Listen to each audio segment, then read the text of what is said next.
बबिताजी सारखा कुत्र्यांना प्रेम तुम्ही नाही करू शकतो. तर जेव्हा मी तारक मेहता शो मध्ये काम करत होता ना, तर माझे आणि बबिताजीचे बॉन्डिंग ना खूप चांगला होता. She was very nice to me. तर आमच्यामध्ये जे एक चीज कॉमन होता ना, तो हा होता की आम्ही दोघे कुत्र्यांना खूप प्रेम करायचे. तर आज तुम्हाला ना मी एक गोष्ट सांगणार.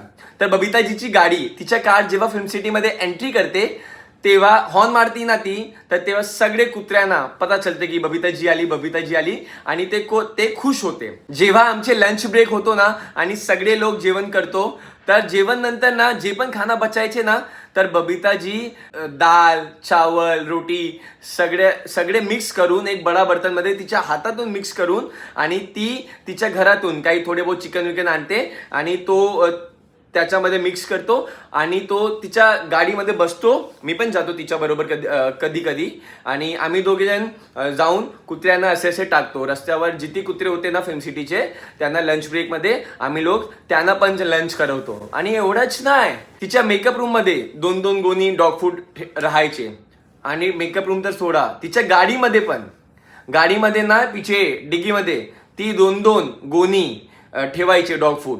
कोणी दिसला तर असे टाकायचे. आणि एवढंच नाही, तिच्या शूट जेव्हा नसता और ती कधी आउट ऑफ इंडियाला गेली तर ना, ती तिच्या ड्रायव्हरला पाठवायचे की जा फिल्म सिटी मध्ये जाऊन कुत्र्यांना खाना दे.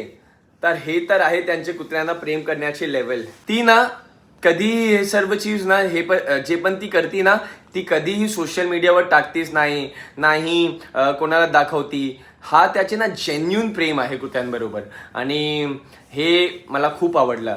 तर बबिताजी माझे व्हिडिओ बघणार ना, तर तिला आवडणार पण नाही की मी कशाला हे सर्व बात करतो, पण तरी पण मी बनवला, कारण मी सोचलो की बबिताजीचा हा चांगला काम सगळ्यांबरोबर आला पाहिजे. तर बबिताजीसाठी सॅल्यूट. तर चला, आजसाठी एवढा काफी आहे. टाटा.